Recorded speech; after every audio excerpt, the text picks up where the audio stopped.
Blessings, Divine Reflection! Welcome back to my channel. If you're new here, my name is Idalis. I'm a spiritual healer, a consciousness bridger, and on this channel I love to talk about esoterica, occult wisdom, and give you practical tools to integrate into your spiritual journey. So if that's something that interests you, please consider hitting the subscribe button and the notification bell so you never miss a video. In today's video, we're going to be talking about Chiron in astrology, as well as what to expect during Chiron retrograde, and I'm going to break down the themes of Chiron. I know it's not a popular planet slash asteroid to talk about, so you may be unfamiliar with what it's here to teach us and what it's here to bring into your life. We're going to get into the mythology around Chiron, the wounded healer as it's also known, as well as its history and some themes that are explored all across the world, as well as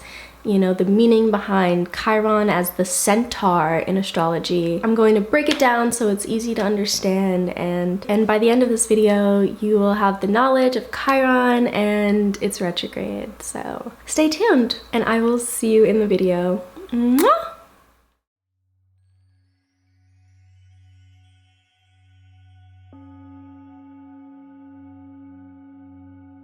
So Chiron was first discovered by a man named Charles T. Kowal in Pasadena, California at the Hale Observatories in 1977 on November 1st at 10 a.m. and also came into our orbit at around this time. Chiron represents the wounded healer and is named after a centaur in Greek mythology. Chiron is the centaur in astrology. For those who don't know, a centaur has the torso and head of a man and the lower region of a horse. And the symbology of the centaur represents kind of a connection to a raw and instinctual nature that is still tameable, as well as the ability to connect to a higher sense of intellect. Chiron also sits between Saturn and Uranus, and Saturn represents kind of the end of the connection to the physical plane of Earth, whereas Uranus, Neptune, and Pluto, the outer planets, represent a connection to spiritual realms, both the upper realms and the lower realms of the underworld. So now let's get into the Greek mythology of Chiron. So Chiron was the son of Kronos and a nymph named Philyra, and because Philyra was privy to Kronos's eating of his children due to his fear of his children overthrowing him, Philyra fled from Kronos and disguised herself as a mare or a female horse. To deceive her, Kronos transforms himself into a horse and mates with her. When Chiron is born, he is born as a centaur, as this hybrid being. And Philyra is disgusted with his form and begs the gods to transform herself into anything other than she is, and she transforms into a linden tree. The significance of this story can be seen in our society today, as Chiron never knew his father and was, abandoned kind of in every sense of the word by his mother as well. Chiron was later adopted by Apollo, a sun god who I talk about in this video, which you should definitely check out, who was a god of, archery and music and painting, as well as the sun and its light. Chiron then went on to become a wise man, a prophet, a physician, a teacher, and a musician himself. Chiron was famously a mentor to the sons of kings as well as Greek heroes, of which included Hercules. Unfortunately, Chiron was eventually struck by an arrow of Hercules as Hercules was, kind of warring against the centaurs. He struck Chiron with his arrow, which was a poisonous arrow dipped in the blood of the monster Hydra, the monster that, once you cut off their head, 9 more heads would grow. There is a theory that Hydra represents kind of the destructive force of the feminine, this kind of unwielding of emotions, kind of this untamable force, right, was also represented by Chiron's mother at her abandonment. That was the terrible goddess, right, the terrible mother, the archetype of the unconscious feminine, the kind of disregard for that instinctual part of ourselves, right, because Chiron was born of this instinctual union. Due to this, his own relationship with his instinctual nature was blocked off, was hindered. Chiron's desire to heal from his wound, which never did heal because he was mortal, his desire to heal this wound fueled his desire to help others, fueled his ability to help others because of his own quest for his own healing, right? Now, there are a lot of different ways that this mythology has been playing out since, this time of the 70s and this kind of movement into a whole new realm of consciousness within the collective, at least in Western society, but presumably the world at large. So the way that Chiron's mythology and influence has played out on our culture has created the idea of rejection and abandonment at the time of being born. This has created a disconnect between our physicality and our spirituality. It has led to the rejection and separation of ourselves from nature, because Mother Nature represents this wild, untamable force and also is connected to our instinctual nature and also the divine feminine, that which provides and supports, is giving and gives and gives, and there's this overflow and abundance that is available. This divine feminine archetype has also been cut off. And due to this disconnect from our physical nature, there was also this emphasis placed on the logical mind, right? The mental space, and also this fragmentation between the physical and the spiritual, right? The kind of shaming that we have seen of our sexual nature and suppression of this wild sexual force and pleasure and being in and of the body has been cut off from our spirituality, and these two for a while were considered separate things. This led to, of course, us going in the complete opposite direction and creating this overindulgence of sexual pleasure and of sexual expression, right? It also led to, the sexual liberation movement and the fight for the liberation of the soul. There was this kind of split within consciousness at one point, especially in the Western world, of like this structured, logical, masculine, point A to point B kind of thinking and way of being, and then this like free, untamable, wild, sexually free, and also spiritually liberated kind of way of living. That is the gift of Chiron. The gift of Chiron is being able to bring the fragmented parts of ourselves into wholeness and into balance. And also a common theme that Chiron has brought into our reality is the theme of ego formation.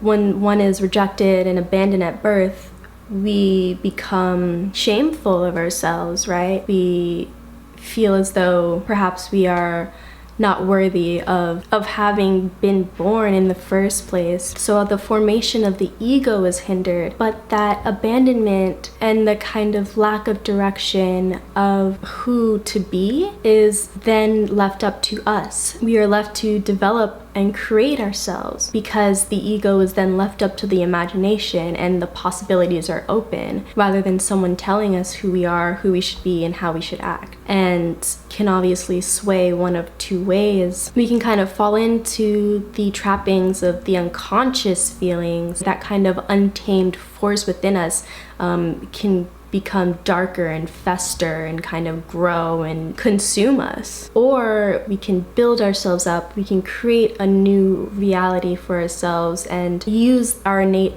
gifts and abilities and talents and lessons learned from this kind of painful experience of birth, of abandonment and rejection, and use that to propel us forward and make us stronger. This kind of split within our consciousness is very prevalent within healing professions as well. With Chiron, we tend to externalize our pain onto others, and so our quest for our own internal healing then becomes a quest for acceptance from others, perhaps, or this desire to get and be something other than what we are, and to do for others what we can't necessarily do for ourselves. The qualities that other people see in us, we may not be able to see in ourselves. However, the qualities that we have to give to others are the qualities that we need most, that are essential to our own individual healing. Hence, again, this kind of unconsciousness being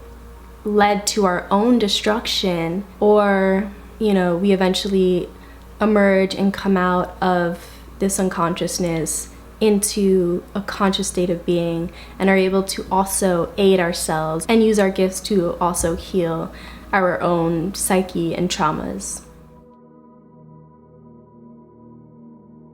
Now, before we get into what to expect during Chiron retrograde, I wanted to give you some more ways that horses were worshipped in various cultures all around the world, because this mythology is present not just within Greek mythology. I'm going to go through all of these kind of as non-biasedly as I can, because, you know, early humans were a bit barbaric, you know, like a lot of this horse worship, horse magic is like really intense. But I wanted to expand kind of the worldview surrounding Chiron, so let's just get into it. So in pre-Hellenic Greece, so before classical Greece, this included the Mycenaean culture and the Minoan culture. During this time, the mare-headed Demeter was worshipped. Priests in this order surrounding Demeter would be castrated and then given female dress. Okay, so this is like worship of divine feminine energy to the upteenth degree. In North Africa and around the Black Sea, Amazons also worshipped the mare and were said to have been the first to tame horses. In Britain, horses were a sacred animal of fertility rites and a symbol of rebirth. And up until the 20th century, pagan horse worship existed alongside Christianity, and kings, as part of their initiation into kingship, would be symbolically birthed from the mare-headed goddess Epona. Within Islam, the Prophet Muhammad rode a mythical mare named Burak. And within Vedic India, there were creatures named Gandharvas. And these creatures were essentially a Greek equivalent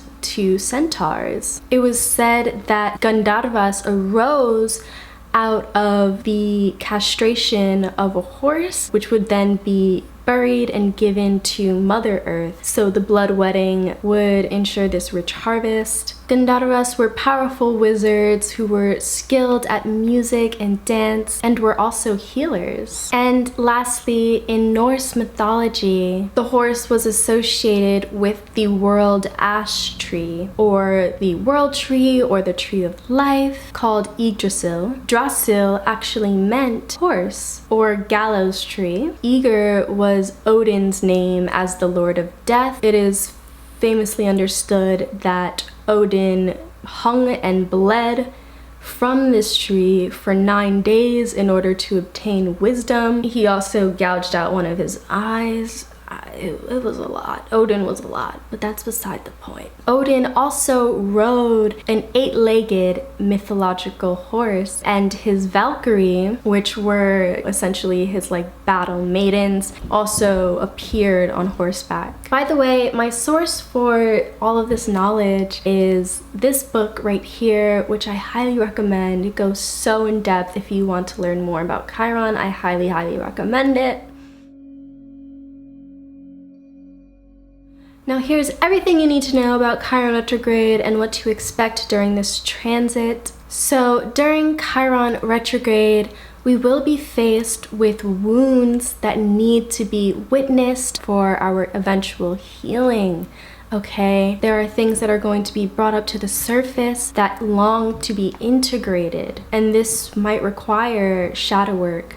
This might require an internal journeying rather than journeying that is externalized. This might cause us to become separated from things we love. This could be a partner, a relationship. This could be a separation from a job or your career, but this separation is meant to break you apart in order for you to come into a greater sense of wholeness within your person, within yourself. During this time, themes of rejection and abandonment also may come up to the surface. These are karmic influences that are in our lives in order to teach us how to overcome and use this pain to fuel our strengths and our gifts and our talents and our essence, right? The essence of who we are. This soul with a purpose and a mission. Now, these themes of rejection and abandonment are most likely linked to our most formative years and surrounding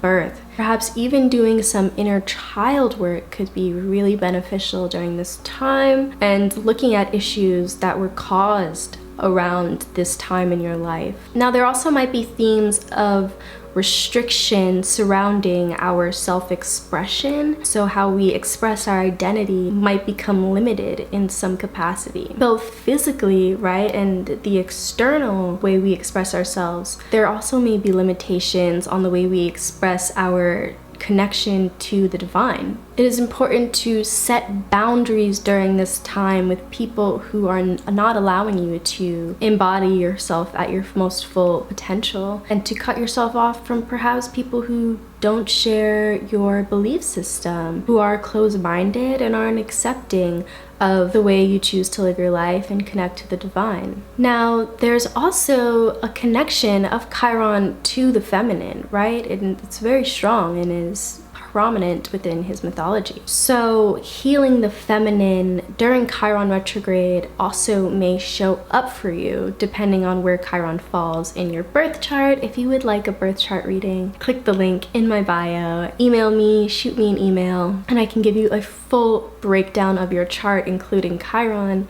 But our ability to tap into our emotional well-being is going to be prominent, right? Our ability to nurture ourselves and others is going to show up. How we deal with our emotional world is going to show up very heavily. But also being able to provide stability and security in our lives is going to show up as well. When we think of the mother, we think of that security, we think of that safety.